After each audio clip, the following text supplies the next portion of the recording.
What is up, all of you beautiful people out there? Look, we want to talk about Star Wars Episode 9 over here today. Guys, Star Wars Episode 9, huge deal for the Star Wars community. I am convinced that Star Wars Episode 9 will turn the Star Wars fandom around. And in today's live stream, I want to go over why I think that, talk about some different aspects of what Lucasfilm and Disney is doing currently that I think hints to them being aware of all of the problems that are out there. We'll talk about the fandom menace a little bit, what's going on with that, how we can get back to a better place as Star Wars fans. And of course, I'm going to do questions with all of you that are watching live. So if you're watching this on the replay, thanks for checking this out. Drop a question down there. If you're watching this live, hit me up with some of your questions. I will answer every super chat that goes in there. This is Nerds Talk Star Wars Live. We're doing this thing right now. What's up, everybody? Hey, thanks for checking this out live. This is so impromptu. Guys, this is just a thing that I decided to do today. I thought I was going to have a guest for Nerds Talk Star Wars today. It did not end up happening, and so I decided, hey, next best thing, let's go live and talk with everybody out there, talk with the fans, talk about this crazy Star Wars Episode 9 business and everything like that. So just so everybody that's watching, and there's some people popping in right now, thanks everybody. You guys are awesome. Hi from Poland. I'm Polish as well. I'm you know, your average American mutt, but what's up from Poland over there? What's going on? So I want to break down, I want to go through a few of my points here just so that there's a lot of value for people that watch this live stream on the replay. And I'm going to answer questions at the end of the video. So we'll go 20 minutes, a half hour of me kind of breaking down some things that I want to talk about. And then please save your questions for the end of the stream or fire in a super chat. I will answer every single super chat that comes in. It should keep them up there so that I can make sure to go through all of those later so that I can check those out, okay? So I'm just gonna go right into this, guys. I see you guys in the chat. You guys are awesome. Thank you so much. We'll get to those questions in a second here, okay? Okay, so let's talk about Star Wars Episode 9. So obviously, Star Wars Episode 9 is a big freaking deal. I think the question on a lot of people's minds is Star Wars Episode 9 going to sort of turn things around for Star Wars? So a lot of us over here at the Den of Nerds, we like what's going on with Star Wars, right? We're not that upset. We're not part of the fandom menace for the most part. We're not like that. We like what's going on with our Star Wars right now, right? But you know, that's not to say that we're not unaware of what's going on, you know, in the fandom and different things like that. So the question becomes, will Star Wars Episode 9 turn it around? And I think yes, and not just because I'm super optimistic and I love Star Wars and I'm down with what's going on, but because I think that Lucasfilm is really smart and they're aware of this problem and they're trying to fix it in the best way that they can. Now, what's interesting is they're not coming out and sort of admitting to some of the problems and the mistakes that they have made, and that's okay. Like, that's totally fine. I actually don't think that that's necessarily the best business move, right? You don't come out there and say like, "Oh man, we screwed up. Everything is, the sky's falling, blah blah blah." That sets the wrong message. You want to be confident. You want to, you know, steer the ship the right way. It reminds me of one of my favorite expressions that Captain America says, where he's like, "Never let them see you shit your pants," and that's just a really cool expression. You know what I mean? Say something in Polish. I said save your questions. You're being very selfish over there, but you bet your dupa on Polish. That's all you're going to get out of me. And so that's the thing. They're aware of the problem. They're fixing the problem. They're not going to come out and admit it, and I think that is completely okay. My first point here is that I think the fandom menace, or this group of people that are very upset, I think what they really want, they only have one real demand, okay? The demand is good Star Wars films, right? Okay? They just want good movies. Now, there's a lot of like little things going on here and there. Different people have their political agendas, different things like that. But at the end of the day, I think all they want is good Star Wars films.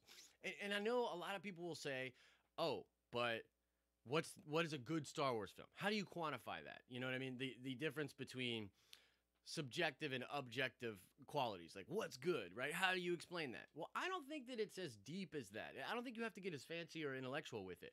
Like, the thing that came to my mind when I was looking at the the show notes for today is that scene from Rogue One with Vader. Like, guys, everybody across the board, you might find like 2% of people that are like, yeah, no, that scene's not good. That scene's amazing, okay? That scene is amazing. And so I think we need more stuff like that that's universally accepted as dope, sprinkled all throughout Star Wars Episode 9. And honestly, all throughout Star Wars in general moving forward. That's my personal belief. So when I say that, like, we need Star Wars movies that like everybody can enjoy, we need more of that stuff that's universally accepted and loved. So more of the Vader scene stuff, right? So that's kind of where I'm going with it. And I think that we are going to get that in Episode 9. Everything that I have heard from the people that I know at Lucasfilm and Disney, everything that contextually is out there as far as evidence suggests that that is something they're hyper aware of, that they want to do. You know what I mean? And so I think that's high priority. That's the way we're going to go with it. You know what I mean? We're going to get a lot more of a, whether you want to call it fan service or not. I don't think fan service is a bad thing, first of all. But I do think that you can go too far with it and things like that. But in general, giving more stuff that a ton of different people can be into, that's what it's about. That's what we need here. You know what I mean? So I think that is what we're going to get to. Now, the next thing that I wanted to talk about is Luke Skywalker. Because, guys, and it's so hard for me to make like nuanced points here because, and a lot of this is not, it's nobody's fault. It's not your guys' fault. It's not my fault. It's, there's no fault here other than probably YouTube and the internet. Because, like, for instance, I say stuff, I put out a lot of videos. Guys, the amount of content that I put out personally when it comes to Star Wars is crazy. It's a lot. But YouTube doesn't show you guys all of it. And I don't know if you knew this or not, but if you clicked notifications here on the channel, you got auto put into occasional notifications. Like, YouTube decided that everybody that clicked the bell, which was the one way to get around their crappy notification system, everybody that clicked the bell, you got automatically put into occasional notifications, right? So I get people that come at me because YouTube will push out a video where I talk about, like, Rian Johnson and Kathleen Kennedy maybe being fired, right? So I make a video like that because it's news. I want to talk about it. I know that YouTube will push it out. It'll get views, right? And so there are people that, like, don't get all of my Star Wars content, and then they, oh, no, the volume's quite low. Erica, thanks for pointing that out. Look, I'll jack it up. Is that better? Is that better, guys? Let me know. And I think I can crank it up in here as well. Okay, let's try that. That's probably a little bit better, right? Let me know, everybody. Let me know. I could put the gain up, but I really don't want to do that. Okay, that's, wow, that's probably really loud, huh? Ooh, geez. Okay, thanks. Thanks. Okay, cool. You guys are awesome. Thank you so much. Back to the rant. So, essentially, like, I put out a ton of Star Wars content, and I'm like, yo, I love Star Wars. I'm very into Star Wars. I'm very positive. I'm very positive on Star Wars, right? But then what'll happen is I put out a video where I talk about something that's, you know, seemingly negative, right? Like the Rian Johnson, Kathy Kennedy thing, right? And so YouTube is like, oh, this is the kind of content people want to see.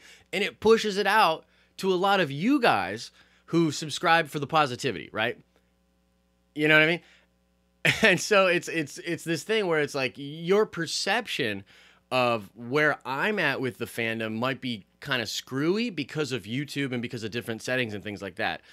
Which is why I think I want to do more live streams in general, just, you know, more conversations with you guys, you know, really nailing this down, talking to you guys about this, right? But in general, I say all of that to say that in my experience talking to a lot of different fans, because I'm out there a lot, I'm talking to a lot of different people. Guys, I talk with people, you know what I mean? And they're like, they find out I'm a YouTuber and they're like, you can't say this. You can't say that I said this. But I talk to some people. I could say one of them. You guys probably don't even know who this person is, but Daryl Eves. Daryl Leaves is a business guru. He is a YouTube guru. He's YouTube certified. He puts on Vid Summit. Big player in the space. Big guy. Okay, literally, he's kind of a big guy too. He's bigger. So I was on a conference with him, and we're talking about The Last Jedi. And this man, who is the salt of the earth, just such a nice guy. This man starts ranting about The Last Jedi. He very much disliked The Last Jedi. And he's not like one of the haters. He's not one of those guys. He's a reasonable person, a reasonable dude who just did not like The Last Jedi. And there are certain things within that are like completely reasonable for a person to say, and they didn't like the film, right? So I try to come from it from a perspective of there's a ton of reasonable people out there that did not like The Last Jedi, right? Like at all.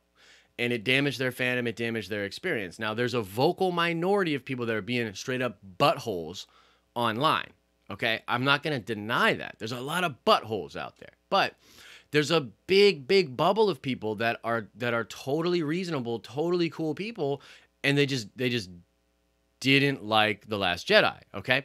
And so I think the one big thing here is Luke Skywalker. I think unanimously across the board, like a lot of the people that did not like The Last Jedi, a lot of that has to do with Luke Skywalker and the treatment of that character. And so me personally, like, and I've been back and forth on it, like I meditate a lot. I meditate on this stuff a lot, right? I like The Last Jedi a lot. And I actually really like what they did with Luke's arc and his journey. I think overall what my problem, like just objectively, like from my point, is that I feel like that should have been the first movie. I feel like that whole idea that Ryan was playing around with was like this broken hero kind of thing. You know what I mean? I think that should have been the first movie. And then in the second movie, he should have lived and come back and been optimistic. I feel like that would have really, really helped out. Okay.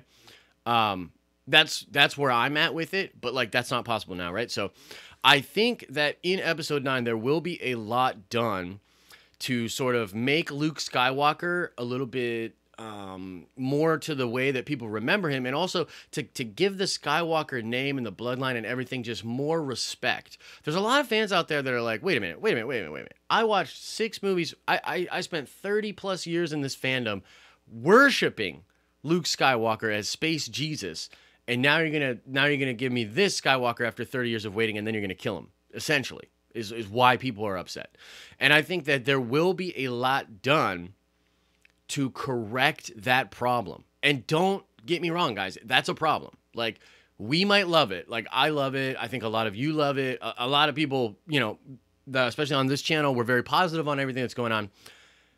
We cannot be blind to the reality, which is that there's a lot of people that did not like that. And so I think that when they fix that, that's going to go a long way to setting the fandom back on the right path. And I don't think any of us are going to be pissed about that. Like, any of us that love The Last Jedi, none of us are going to be mad if they do that. Do you know what I'm saying? Like, if they're like, oh, you know, this is whatever, blah, blah, blah. They're giving Luke some more stuff. Like, none of us are going to be mad. Like, you know, especially if they go Reylo. They give us Reylo. They make Luke more, you know what I mean? It's like, we're good. We're good with that. So that's going to help out a lot. The next thing I want to talk about, guys, is social media. So a lot of you know that J.J. Abrams came back. Well, I guess not came back, but he got a Twitter. He's never had Twitter ever. Okay? And he gets Twitter for Star Wars Episode 9 because Lucasfilm has to realize that all of the anticipation before The Force Awakens, like, we were making theories about her staff. We were making theories about who Kylo could be, who Rey could be. We're making all these theories. We're having all this fun. I think they had to realize that a lot of that speculation and anticipation is very healthy. It's good for the fandom. It's good. We need to get back to that place. We need to get back to the place where we can share our theories, share our ideas, share the things that we are positive about, and get back to that place, okay? So even though I don't think Ryan intentionally did this, like, I really have been trying to meditate on this a lot, like, you know what I mean? And I'd really love to talk to Ryan someday, you know what I mean? and get to the bottom of this, because I don't like. I think he's a great filmmaker. He's just a brilliant guy. I have a lot of respect for Ryan. I don't think he purposely was like spitting in the face of all of the theories and everything, but like they should have been cognizant to how that would have been received. Because like, for instance, the one thing that I just totally disagree with Ryan on is that he said in the Janice, like, partially I agree with you, but not totally, about the toxic fans. We'll get to that in a second.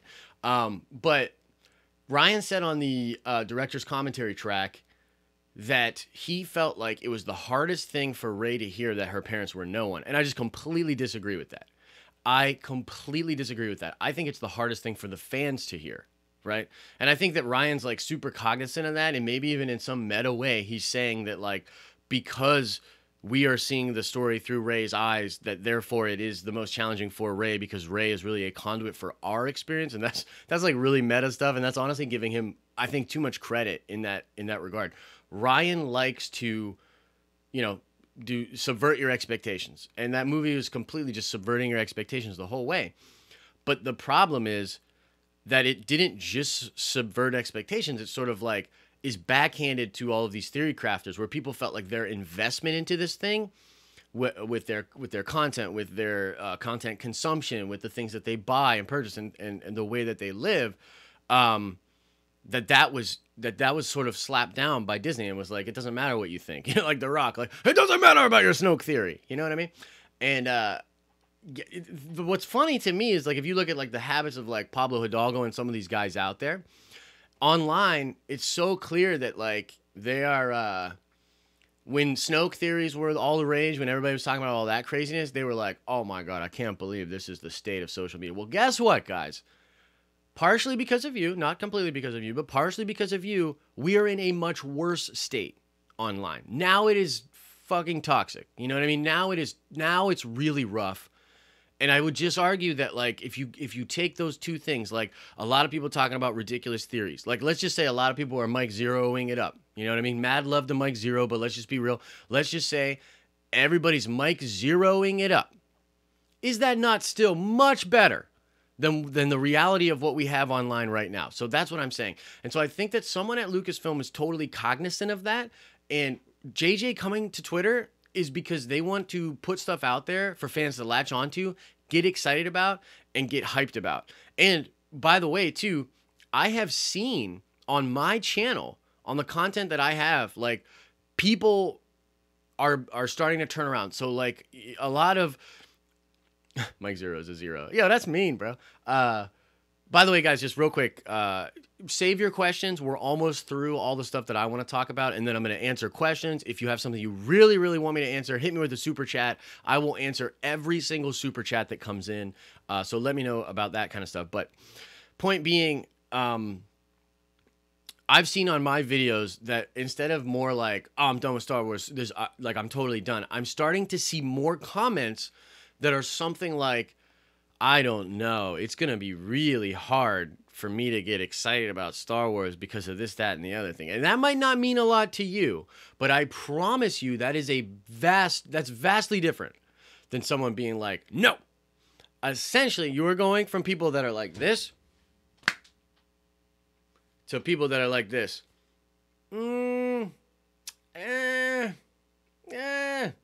We're almost there. Honestly, all we got to do is get them to be like, okay, I'm going to give it a chance, but I just don't know. That's fine, because that's all we need. And I honestly think volume needs to be up. Are you serious? It's probably just because I'm moving around a lot. All right, look. I'm going to crank the gain a little bit. I hate doing this. Okay, so that should be good. But yeah, so I think that from what I've personally seen on my channel, I see a difference. I definitely see a difference in the way that people are interacting with the content. They're, yo, let me know if did I crank it too much? Is this too crazy? Let me know about the volume, please. Because Edward said it needs to go up more. So I think we're good right here, but let me know.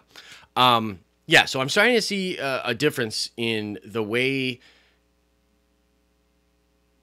Yeah, Heather, very, very much agree with you there, Heather. I'm starting to see a difference in the way people are interacting with the content. I'm seeing a slight adjustment to that, a change where people are like, okay, yeah, I'm hesitant. You know what I mean? But I'm like, okay, I'll give it a chance. That's huge, guys. That's huge.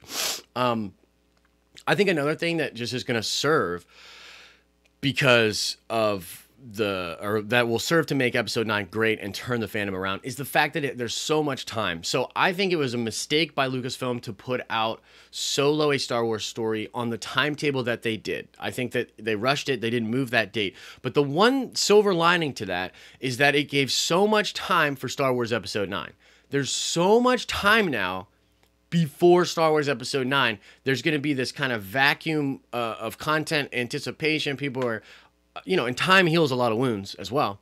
So people are going to get into this state where they're like, okay, like I'm going to give it a chance. Like, I haven't seen live action Star Wars in a long time. Like I really want to check this out.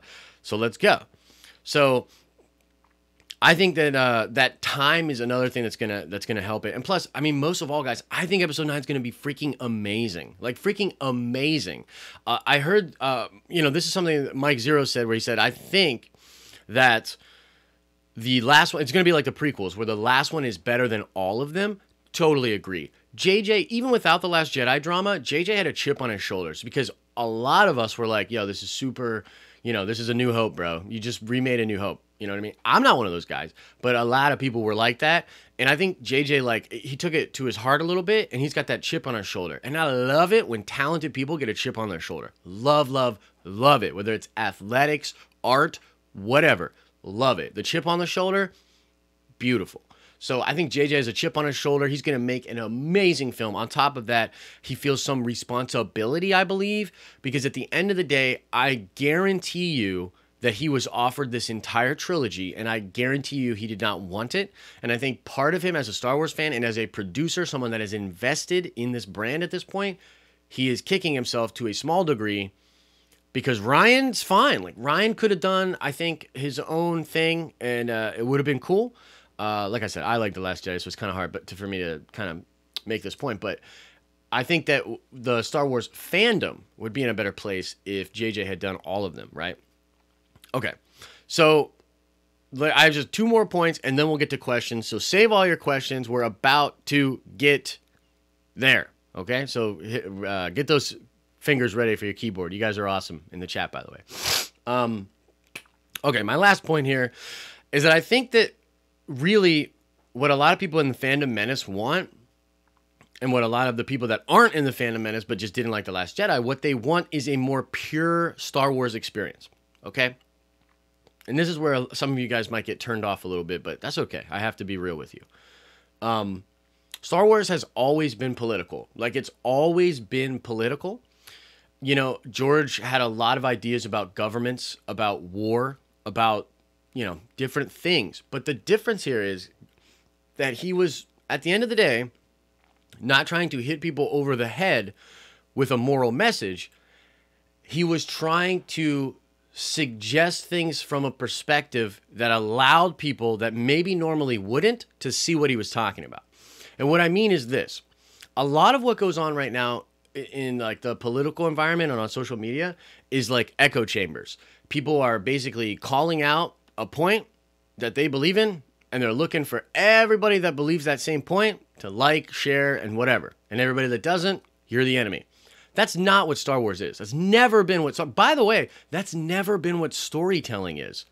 A good story is to sort of mask or disguise any political agenda so that the most, like, whether they be on the right or the left, the person that sees the world totally different than you will look at the story and get the same point. They'll walk away from it and be like, yeah, no, we should be good. We should be just. We shouldn't oppress. We should be good. We shouldn't oppress. I should be on the path to benevolence. I should be on the path of love. I should not be on the path of selfishness. I should not be on the path to oblivion. That's an apolitical message. It's apolitical. Now, the way you define good and evil tends to be a political argument. But Star Wars needs to get back to the place where it is talking about love and good versus evil without hammering home a political idea. That's my personal opinion. I think that if it were to do that, it would not only be better for society, which is the ultimate goal of all great stories, but it would be better for the Star Wars fandom. So I think that we need to get there. The other thing that I will say is that, and this doesn't have so much to do with the movie, it has to do with Star Wars as a brand and the perception of it, is this. We need to not feel like Star Wars is getting hoarded out. We need to believe that this thing is more pure. So I'll give you an example. Star Wars toys. Star Wars toys these days suck. They suck. It's so bad. Guys, I had toys when I'm a huge toy guy. For God's sakes, I started the Den of Nerds, okay? I am a big nerd. I have been buying Star Wars toys since I have had any kind of money, okay? The quality out there right now of Star Wars toys is terrible. The points of movement are terrible. The molds are terrible. It's just bad, okay? Now, that gives me the feeling as a consumer that's like, you don't care about the product or the people that are buying it. You want to license it, and you know it will sell because it has Star Wars on it. It's the same thing with video games. If you look at what happened with Battlefront 2 and EA, their greed got the better of them, and now there's all these articles coming out about the moral compass of EA.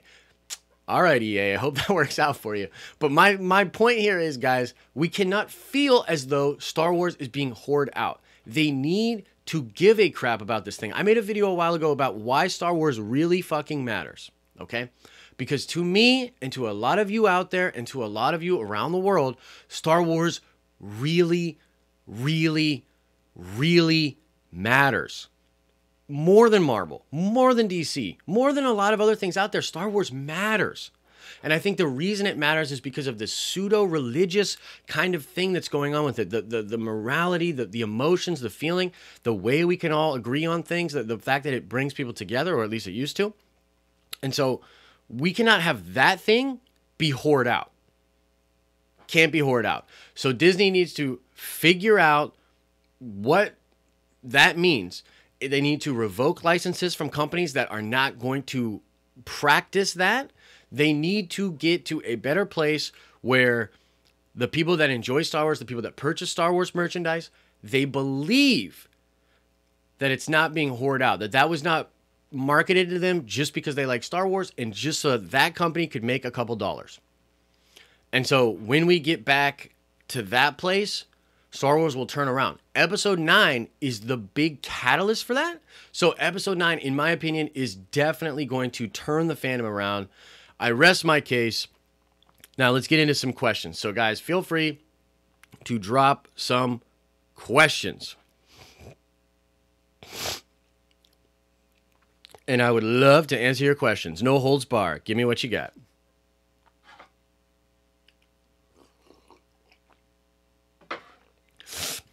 Okay, let's try Daniel's hot topics. Do you think Battlefront 2's story is still canon? Because since it did not do well, Disney can be taken out of canon. It's shameful because it's a great story. No, it's canon. It's going to stay canon. It is a very good story. Iden Versio is great. You know, little diatribe here real quick. The actress that voiced Iden Versio, and I'm blanking on her name right now, and like she's fucking beautiful. She's talented. She's awesome. Her passion for Star Wars and her passion for that project, it really breaks my heart that game did so poorly. Because she is a fantastic ambassador for the brand and like a huge nerd, right? So she's doing it the right way, in my opinion. So, no, I think that's still canon. Okay, let's see here. How is my coffee today? Heather, thank you so much for the question. My coffee is absolutely fan-freaking-tastic. Actually, if you follow me on... I shouldn't even say this.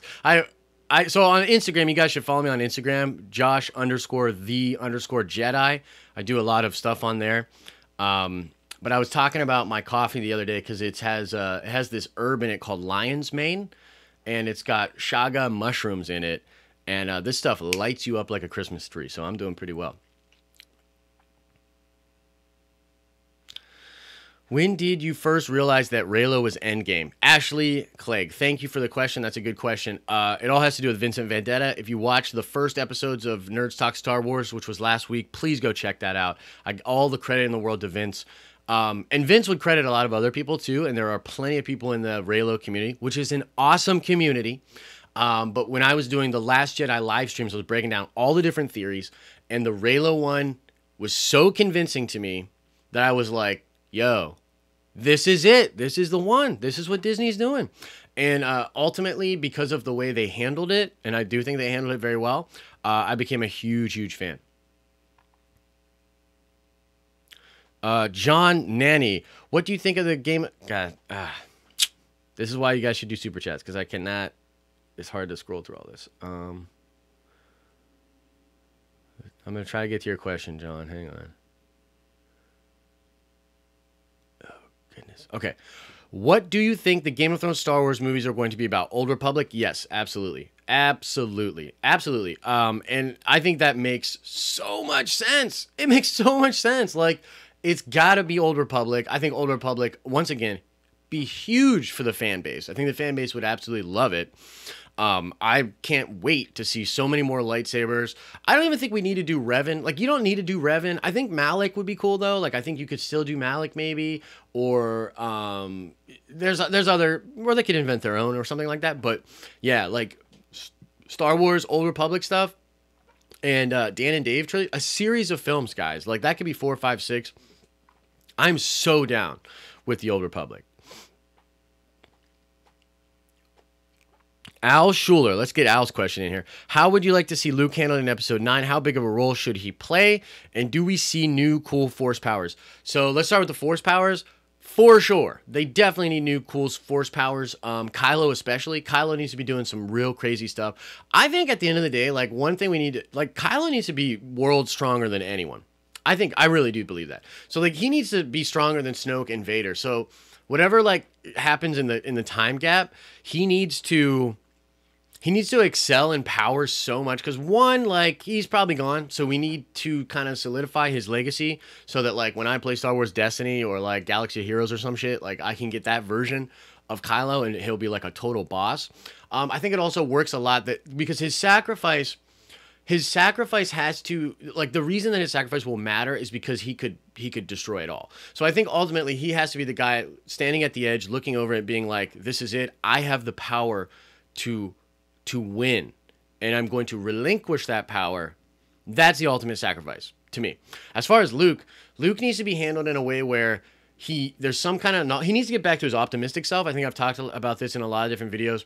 His Force Ghost self, you know, coming back, talking to Rey, talking to Kylo, needs to be very optimistic. I think he needs to be, like, very powerful, but not necessarily use that power. So there's a lot of theories going around right now that, like, Luke might have helped Rey with the rocks at the end of the film and all that. And I'd like to see some stuff like that where, like, he's affecting things, helping people, you know, doing that sort of stuff. But, yeah, he needs to be kind of sprinkled throughout. But the Skywalkers themselves, like, this is something that drove me crazy in The Last Jedi. If Skywalker is such a big deal, if Snoke fears him so much, if Leia thinks he's the last hope, if everybody's... Why isn't he mentioned? Why aren't there mumbles on the ship like, Luke Skywalker? You know, why aren't people on Canto Bight, Luke Skywalker? Why aren't the First Order people being like, Luke Skywalker? That sucked. There's no context for how important he is to the film. You know what I mean? We're just supposed to know it and believe it. So that was kind of whack.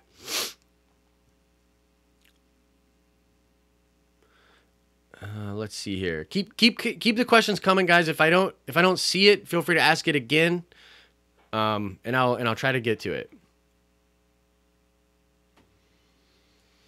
So do you like Rose and Finn together? Not really. Not really. You know, look, here, let me just go on a little thing about it. Kelly Marie Tran seems like an amazing person. Or Loanne, she seems like an amazing person. And I'm really glad she did that op-ed. And it's totally true. Like, people need to stop being buttholes online. But having said that, like, I'm not going to pretend I like that character just because of buttholes out there that are being terrible to Kelly Marie Tran. That character was terrible. So no, I don't like Rose in any way. And that relationship did feel forced to me. Now, I'm one person, guys. Like, that doesn't mean that, like, that's the way that it is, but that's just my honest opinion of it. I'll be honest with you. I thought the Poe-Finn relationship was more viable and a little sexier than Kelly Marie Tran and Finn. Yeah, that's right. I said it. Poe and Finn is hotter than Rose and Finn. Feel free to unsubscribe. Ooh, Yova Raz, you are going to absolutely love the second video today. So Yova Raz says, what do you expect a Mandalorian TV series from Jon Favreau? Well, first of all, I don't want to spoil my video that I have coming out later today, but I break down essentially everything we know about that show, why it's so cool that the Mandalorians are in there, and what I think it means. And so, wow, it's a tough question because, like, I love that question, but I don't want to spoil the video that I have coming out later. It's scheduled for 7 p.m. Eastern Standard. So feel free to come back to the channel and check that out. Dude, so pumped about that. In fact, the Jon Favreau show and the fact that it's Mandalorians and stuff, that is the thing I'm most excited about in Star Wars right now. Like, don't get me wrong, I'm hype on episode 9, but dude, Mandalorians? Yo, Mandalorians? Oh man, the possibilities are crazy. So you're definitely going to check that out. The Lands of Logic. Do you think Solo should have come out in December? Biggest competition would be Spider-Man, Spideyverse. Or do you think it should have come out May to give... Okay, so this is a tough question. Like I said at the beginning, I think that it's a silver lining that the movie is giving that much time and space for episode 9. But from a business perspective, yeah, it should have come out in December, man. Like, it's... It's a tough thing because, okay, so here's the thing, guys. Like, I'll be real with you. I did not like Solo: A Star Wars Story at all. Like, I really, really did not like it. But I'm like an objective person. So, like, I have a ton of hardcore Star Wars fans that loved that movie. And so I can't sit here in front of you and say, like, it was objectively bad. That's not what I'm saying. I just didn't like it. So, but I almost feel like the quality of the film had nothing to do with how that movie was received and why it didn't make any money. I mean, there's a multitude of things. Like, is it partially because of The Last Jedi and the backlash? For sure. If people are out there saying that, like, that's not a big part of it, like, they're crazy. Because even though there's that vocal minority, there's a lot of people out there that were just like, I don't know about this, not really into Star Wars right now. I'll wait, I'll Redbox it, I'll Netflix it, whatever. That's a real thing. And it has more to do with all of the great content that's out there. Like, these days... Pardon me. The bar is super high. The bar's high, guys. Things are great. I could pull up my phone and be super entertained from not only a video, but a video game on my phone. And so I think part of it was that. I think part of it was the timing. I think part of it was the lack of marketing. That marketing campaign blew. So there's a lot going on there. But yeah, to answer your question, yes, it would have done better in December. But yes, it's also good that it didn't come out in December because episode 9 will benefit a lot from that.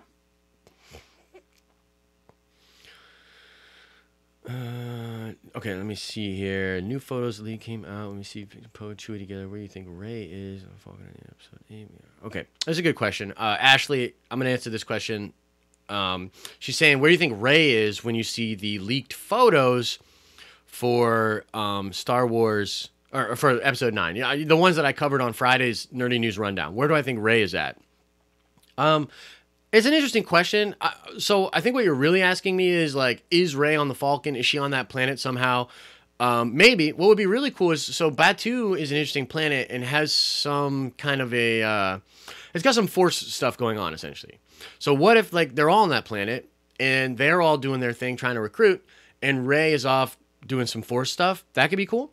But it's totally possible that Poe, the best pilot in the galaxy, and Chewie ain't no slouch either. That was one of the things about The Last Jedi more people should have been pumped about. Chewbacca's freaking piloting ability, absolutely sick, dude. Totally sick. Ooh, Erica, please, I'm going to try to get to that question. If I don't get to that question, ask that again. It's a good question. Yeah, so it's totally possible Rey's not there at all. She could be training the Jedi. She could be with Leia. She could be doing a lot of different things. It's totally possible. So I'm going to jump into this question before we lose it here in the chat. Have you noticed about only Reylos get attacked, but not the other ships? I am a Reylo supporter, and I respect the other ships, but I get people abuse. Okay, so yeah. Have I noticed that people abuse Reylos more? I haven't personally noticed it. If it is a thing, it's probably because of Rey. It's probably because of Rey. And a lot of people just think that she's gotten it too easy, you know, the Mary Sue thing and everything like that. Which, once again, like, guys, why does it have to be a thing where, like, I only have two options? Where I can say, Rey's a Mary Sue, or she's not. Like, when did this become a thing? Like, I either have to be all in on Rey, and and it's almost like you lose track of objective reality. It's like, oh, I love the Rey character, so anybody that says she's a Mary Sue, you have no idea what you're talking about. Or Rey's a total Mary Sue, I hate everything about her. Like, guys, that's not life. Whatever is causing people to act like that, it's fucking no. That's not how life is. That's not the way that it should be. I love the Rey character. Daisy Ridley gave an amazing performance in every movie that she's been in with Star Wars. It's absolutely incredible.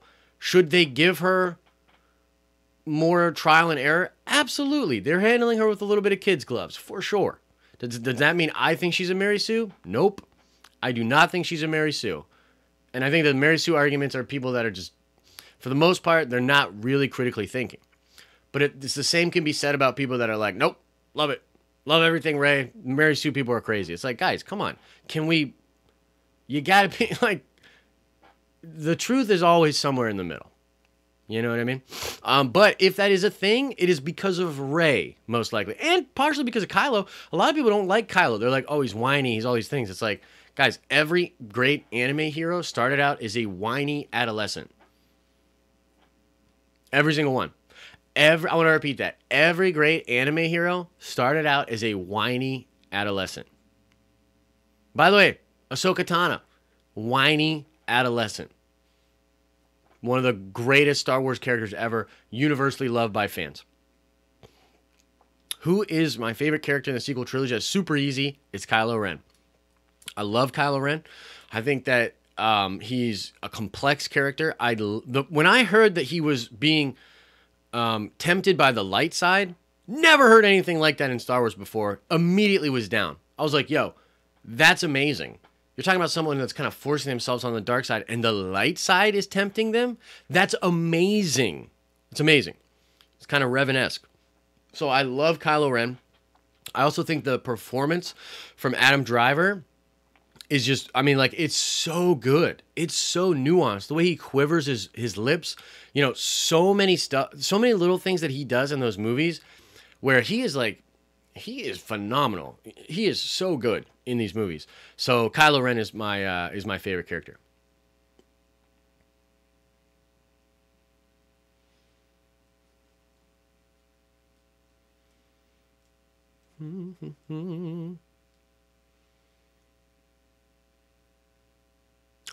I adored Luke, but don't get me wrong. I have proof Rey is not a Mary Sue. Books I read and people when Luke was supposed to be a girl. George Lucas, 2 lessons and A New Hope. Yeah, no, Erica. I mean, I totally hear what you're saying. I would say though, Erica, just as a small aside, be careful about when you read stuff about George Lucas's plans. You should go read a book called How Star Wars Conquered the Universe. George Lucas is a master of spin and propaganda. George Lucas would have you believe that he knew Star Wars and the next 2 chapters of Star Wars, like Empire and Return of the Jedi, were the really good stuff, and that's why he did some of the things that he did in A New Hope so that he could have control of that stuff. That is bullshit. That's awesome. Like, it's cool, but that's bullshit. He did not know that. So I would just be careful about the stuff you read about George when he says stuff like that. And he's like, yeah, no, this is what I would have done. This is how I would have planned it. Take that with a grain of salt.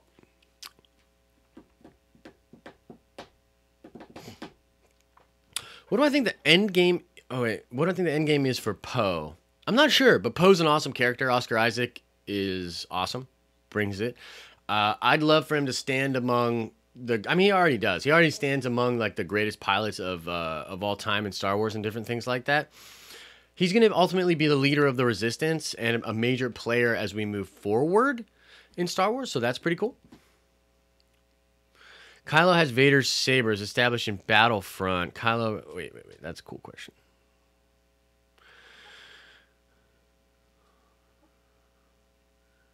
Oh no, I think I might have lost the question. Okay. Evan, why do you think so many people forget that Kylo has Vader's saber? It was established in Battlefront 2. Will it and other Vader relics be an aspect of Kylo Ren Ben Solo's evolution in 9? Well, you kind of answered your own question. The reason is because it's in Battlefront 2. That game sold not a lot of copies, and a lot of people were super upset about it. So, I'll be honest with you. I don't even know that Kylo has Vader's saber. I mean, I've heard it. I've heard people say it, but I've never like experienced that in the story. That must be like an additional mission or something because I don't remember that. And I played the main story in that game. Will it play a role? I hope so. It'd be super cool. I mean, having Vader's saber, I think would be dope. So definitely hope so. Do you think Kira could be Rey's mom? It's possible. It's definitely possible. I think the timing's a little off, depending. But yeah, I mean that like the timeline is a little bit off. But yeah. Ooh, Ella, I like this question. What do you think the legacy of the sequel trilogy will be? I know that it might be too early to say, but I'm just curious about my thoughts. Here's my thoughts. It's going to be a lot like the prequels. And what I mean is, give it a couple years, and then people will really, really like it. Because here's the thing. A lot of the young people and the new fans, because there's a ton of new fans, the young people and the new fans adore the sequel trilogy. Like, I'm not ever going to bash the sequel trilogy. Like, could it have been better? Yeah. Should they have had one vision? Yeah, for sure. They shouldn't have done the passing of the baton. But the legacy of the sequel trilogy will be absolutely fine depending on what happens in episode 9, and give it some time. So that's my answer to that. If we give it some time, people are going to look back on it and be like, yeah, that there's a lot of cool stuff in there. I mean, dude, it's already that way. You think of it as 1-on-1. People love when Kylo Ren stopped that blaster bolt with the Force. I mean, how can you not love that if you're a Star Wars fan? So there's great stuff in the sequel trilogy. Even the most hatery people, I think, given some time, will look back and the legacy of the sequel trilogy will be okay.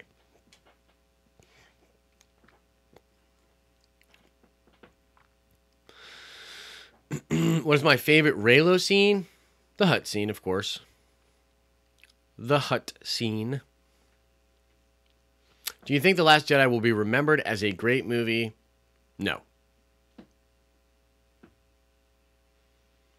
No. Even though I like it, and here's the thing, I like it, it's not a great movie. I will say both of those things in one sentence. I love the movie. It's not a great movie.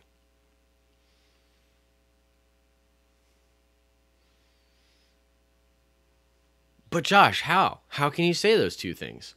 Well, because that's how I feel.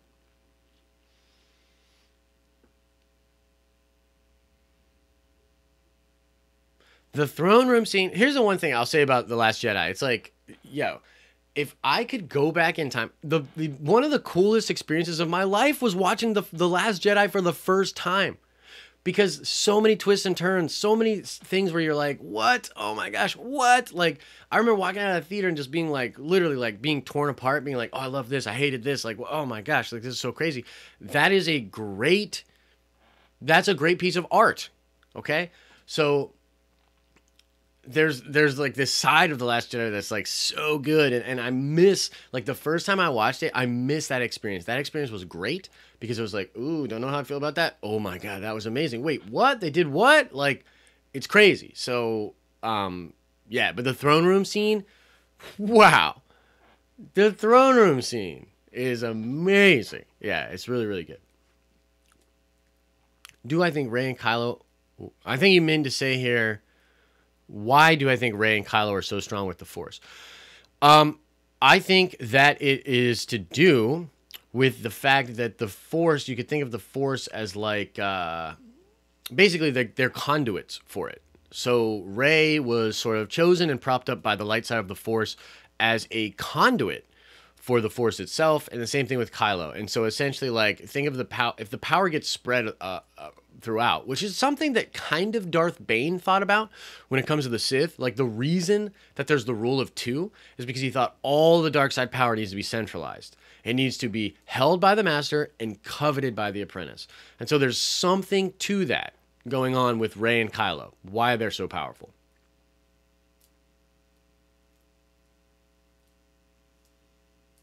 Do you think that now Kathy Kennedy is gone, the Star Wars shall improve? We do not know that Kathleen Kennedy is gone. There's some evidence to suggest it, but there is nothing out there that is definitive that Kathy is gone. In fact, here's my thing, to be honest with you. The perfect solution is not to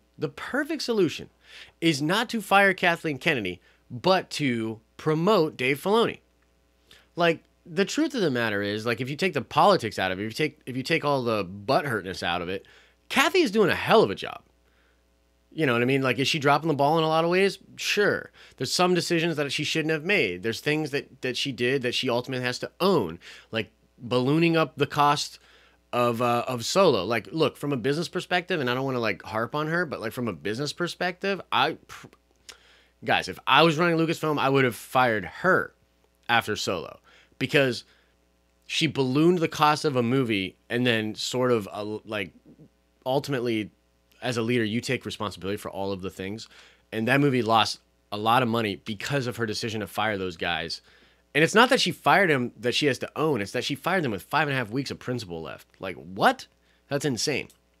But Kathy, in a lot of ways, is doing a great job. So what you do to appease the fans is you promote Dave Filoni to do what all the fans want Dave Filoni to do, which is be an ambassador for the brand, understand what the good stuff is, give more of that to the fans, keep the integrity of Star Wars there, so allow Kathy and Dave to rule side by side, and you have a perfect solution.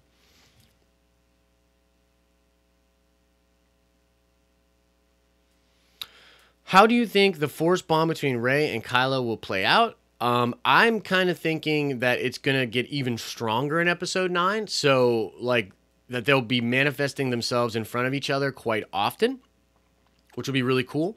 And I kind of just answered that, Rova. So I think that, like, there will be a lot of situations where, like, Rey, like, one of the things I've talked about, I talked about this right after The Last Jedi, by the way. But, like, let's just say, like, Rey's training the Jedi, and then Ben Solo appears and just watches her train the Jedi and is giving her little pointers, right? And I think something else that could be really cool is, like, because Luke saw Ben sort of in the hut, right? That it's possible that people that are strong with the Force could see Kylo and Rey, right? And so what I'm thinking here is, like, the Force child. Like, Rey's got everybody down, sitting down. She's giving a lecture, right? Lifting Rocks 101. And she's giving this lecture. And then Kylo pops up and is sort of like critiquing her lesson. And then their child is able to see them both and is kind of confused. That would be really cool. So I'm hoping that they manifest in front of each other a lot, and they've kind of realized that it's inevitable, and they've figured out just how to live with it. That would be cool.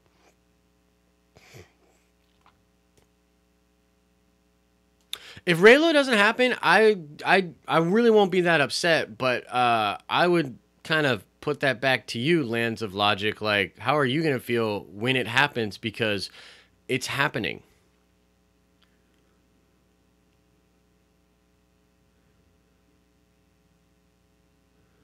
Yeah, Robert, it doesn't matter how good Episode 9 is, the fandom menace hate is real.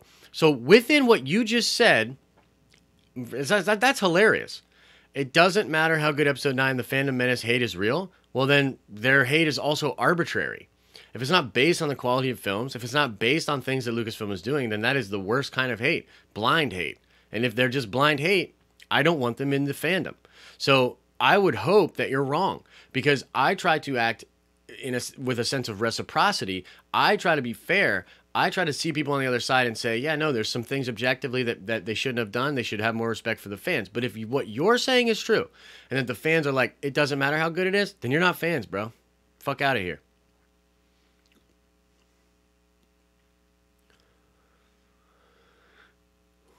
Man, it will be a disgrace if they're related as family members.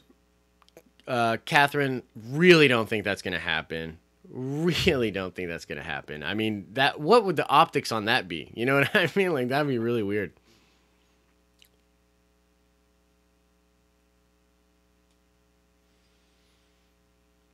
Guys, I'm going to go for, like, 10 to 15 more minutes. Hit me with some more questions, and yeah, let's have a little bit more fun, you know?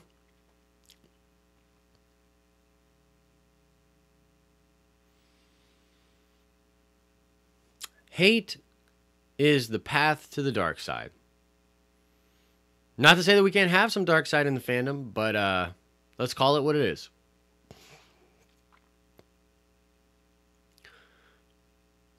Hazel. Oh my goodness. I'm sorry. You'll probably have to watch the replay of this and just watch the first part of it.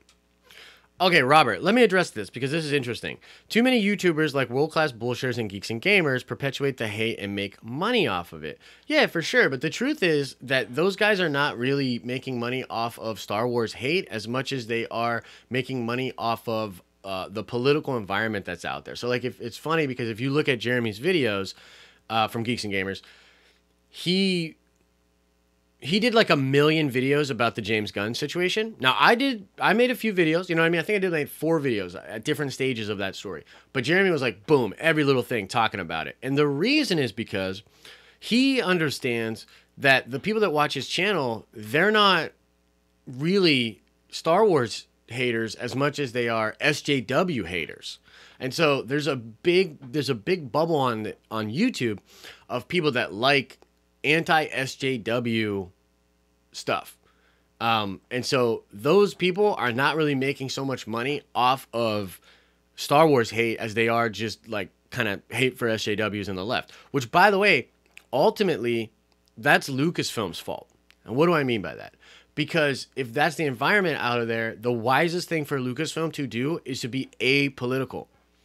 The fact that they are not apolitical, the fact that they've like taken a side in that fight is what causes the media and the social media to be able to hold that up and juxtapose it against their side and get clicks and views and content. And so Lucasfilm in general has done a terrible job of remaining apolitical and putting the branding out there that Star Wars is for everyone. Star Wars is about the good, love, and different things like that, right? So that's kind of where my head is at with that. I don't blame Jeremy. First of all, guys, like I'm a Zen Buddhist, so this might really upset you guys, but I try to see the best and the purity and the sins and the awfulness in every single person and in every single situation. So like world-class bullshitters and geeks and gamers and those guys, I do not hate them. I do not hate them. I respect them in a lot of different ways. I mean, Jeremy's super smart, dude. Why do you think he doesn't cover like every little thing in Star Wars like Mike Zero? He just covers stuff that he knows will trigger the anti-SJW people. And ultimately, too, a big part of that's YouTube. YouTube sucks. Like, YouTube, if you're watching this, you suck. You suck. And you have caused a lot of these problems because the algorithm is going to reward Jeremy for continuing to do that type of content. So even if he wants to get excited about Star Wars at this point, I don't even think he can. I don't even think it would be smart for his channel. And so whose fault is that?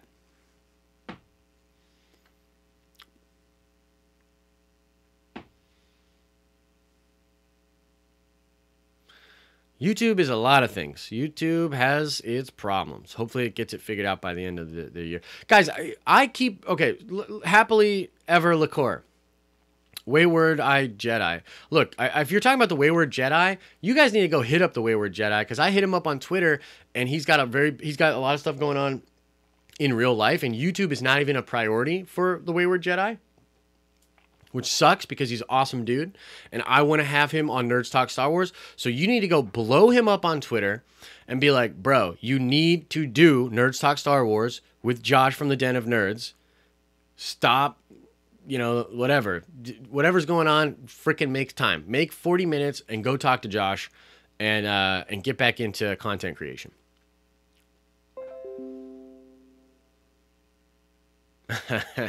You're losing your zen over YouTube. Laugh out loud. Maybe a little bit. Johnny, zen is not what you think it is. Zen is not always being passive. The old Zen masters, they used to do this thing with their students where they would ask them to meditate and then they would slap the shit out of them. Or they would put a dead fish in their bed. Okay? Zen is about acceptance, and really it's about life is funny, and that you should not take things so seriously. So at the end of the day, the masters and stuff would then start to get their students to play pranks on them, and it became like almost like a fraternal thing where they were pulling pranks on each other. And the whole idea was, if you could get a Zen master to get super, oh, Kate, you're so awesome, thank you so much. I'll answer that question in just a second here. But the idea is, if you get a Zen master to break and get super upset, then you've become the Zen master's teacher, because you're showing him that he has not mastered himself. So that's what Zen's about. So let's go right into this super chat from the great Kate the Unfunny. So glad to see you live. Just came back from watching Black Klansman, and Adam Driver is spectacular. He throws a Kylo Ren fit near the end. Oh my God, that's awesome. I'm so looking forward to that film. I'm a huge Spike Lee guy. I think Spike is great. Definitely want to check that out. So Kate, thank you so much for the super chat. And I will hit you up after I see that movie on Instagram or something. Queen of the Muse. Oh man, I want to answer that question. This is from Queen of the Muse. Do you think Hux will view security footage of Rey and Kylo in the elevator or in the throne room? Hux is definitely a threat and is likely up to something. I would really like to believe that. I want to give Hux a chance. I can't stand his treatment in The Last Jedi. It's one of the things I just really don't like. But that being said, I really liked him in The Force Awakens. If they can introduce him as an actual threat, I'm down. Security footage, huh? That'd be interesting. I feel like if he had that, wouldn't he just like blast it out for the First Order, and then everyone would be like, yeah, this guy's a puss. This Kylo guy's no good. He killed Snoke. Get him out of here. So I don't know. Him holding onto the footage like that, I don't know if that makes sense. All right, guys, we're going like 5 to 8 more minutes here, and then we out.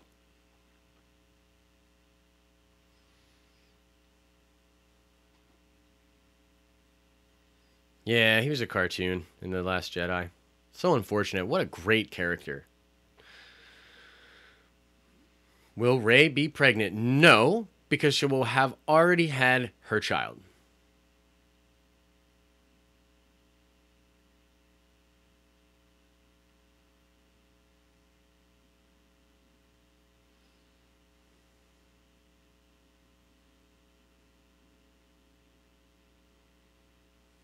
Yes, her child with Ben Solo, yes.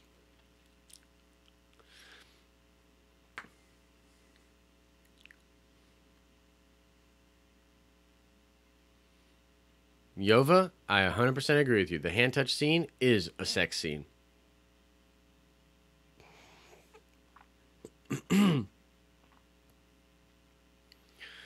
I think Luke is alive? Amel Babu. Hopefully I pronounced your name there correctly. Sorry if I did not. Do I think Luke is alive? Yes. Yes. Because Force ghosts are alive. That's the whole idea. It's immortality. When Yoda says someone that has come back from the other side, like, that's immortality. And the big thing here is that Force ghosts are the ultimate joke on the Sith, because the Sith spend their whole life trying to attain immortality and power. The power over death, right? The power to cheat death is an ability. You know what I'm saying? And yet they cannot, and the Jedi do it through selflessness. So yes, Luke is alive. Force ghosts are alive. Do you think they'll announce? Oh my God, Kate, you're so sweet. You don't have to keep giving us money though. You're very sweet, and you're a Patreon supporter. Do you think they'll announce anything Star Wars related to upcoming cons? Coughs, New York Comic Con attendee here. By the way, Kate, I'm going to let you know, I'm really trying to make New York. I want to see you. I think that would be cool. Do I think that they'll announce anything at New York Comic Con? Maybe a little more Clone Wars stuff. That'd be kind of interesting, right? Like a little more Clone Wars stuff could be cool. Other than that, I don't think it lines up, especially with D23 around the corner. I do not think that they will be doing anything anything big. They're going to save that for D23, I think. And yeah, that's kind of where I'm at with that. Optimus Jedi says with the super chat, thank you so much for the support. I like The Last Jedi. I really soured, though, after Solo was announced, and then the backlash from Lucasfilm to the fans tarnished their reputation. Some of the criticisms are legit. They need to accept that feedback. Optimus Jedi, could not agree with you more. it's a tough situation right now. I think the truth is, to be completely fair to Lucasfilm, media is changing. It is changing. And so it is a weird time right now. Like what we're building with the Den of Nerds is sort of predicated on this idea. And that's why like relationships with you guys and, you know, doing this with you is a big part of this. And I love it. But a big thing like Star Wars, they're not prepared for this. They don't understand like how things are so like responsive back and forth, right? And so they do need to accept the criticisms. They need to work on this feedback. They need to make episode 9 much better, and they need to get back to that place. So I agree with you 100%. To be completely fair to them, it's a new age. It's a new thing they're dealing with here. Kathy Kennedy's 65 years old. She's not super aware of what is going on in like society and stuff right now as far as media is concerned. So like, you know what I mean? Like it's a tough spot. I try to give them as much credit as I can, but I agree with you, Optimus Jedi. They have not done a good job of quelling the media and the media's ability to attack their fans. The divide that's in the fan base, they haven't really addressed it. I mean, Kathy Kennedy hasn't said anything about it. I think that's a huge mistake. Oh my God. You can't stop me from dropping more coin. Actually, I can, because I'm going to end this stream before you go broke, Kate. But thank you so much for the support. You are amazing. All right, guys. Going to go 2 more minutes. I'm going to try to get like 2 more questions. How's you need to get one. Her mug is still on the way because it has to ship to England. When I yeah, so it's shipping to England. So it will probably take a little bit for that to get there. I don't know if I should have said where you live, sorry. But yeah, that mug is on the way. By the way, a ton of merch and stuff is coming, guys. YouTube, once again, being an awesome platform that it is, has it's not allowing me to put up all of the stuff, but you can get the mug. It's for sale right now if you go to teespring.com and search the Den of Nerds. But ultimately, you shouldn't have to do all that searching. It should be right under every video, so you can just click it and buy the mug if you want. Because that's like, it should just be that way. So I'm having trouble with YouTube figuring that out. But yeah, that stuff's all coming. There'll be a lot of that stuff for everybody to get some swag. Let's see here. All right, last question here. I'm going to touch on this from Optimus Jedi, and then we're out of here. By the way, thank you so much for the super chat. You guys are amazing. Thank you. Do you think it would be better for the fan base if Luke comes back a la Gandalf the White? Sort of. So the where I stand on this is sort of, and I've said this kind of like in my thoughts about Luke a lot, is that he needs to come back as the more optimistic version of Luke, and he does need to come back with a lot of wisdom, but he should not be like alive in the physical sense. He's alive. He is alive because Force ghosts are alive, but it's not like it is not as though he should come back. Like, that feels a little too weird for me. Like, don't change that aspect of Star Wars just because of the fans and stuff. So he should come back, be more optimistic. There is a way to get both of those outcomes. For him to be back, be more optimistic, be the Luke we remember, impart some wisdom, even do cool stuff with the Force. I mean, we saw what Yoda was able to do. Luke should be able to do some really crazy stuff. And so, sort of, is my answer to you on that one. He needs to come back and be more optimistic, but not like in the flesh, if that makes sense. All right? So, that is going to do it. Oh my God, Edward Davis. I'm gonna ignore that, bro. That is going to do it for this episode of Nerds Talk Star Wars Live. Hoping someday we can do this again with a guest. Normally, if I have a guest, just because I have to work out the scheduling, that will not be live because I'll have to record on like a Tuesday, Wednesday, or something else like that. And so they won't always be live, but as much as I can, I want to come back and do live streams with you guys. The new crew, a lot of the new crew, which would be, you know, Quiva, Dion, Jim, James Razile, who's really coming to do a lot on the channel. They're all going to be doing a lot of live streams too, guys. We are ramping up stuff for the Den of Nerds here. I cannot wait until you guys see a lot of the cool stuff that we have coming. This is a fan-first community. I so much love for you guys. You don't have to be giving us your time. You certainly don't have to be giving us your money. We're not entitled to any of that. We want to make good content. We want to win you over with good content, with respect, with love. So that's what we're trying to do. And very excited to share a lot of cool stuff going on. Guys, thank you so much. If you're watching this on the replay, let me know in the comment section. I will be going through the comment section, checking stuff out. Guys, as I always say, I hope you are having an awesome and a nerdy day. And I will see you guys in the next video.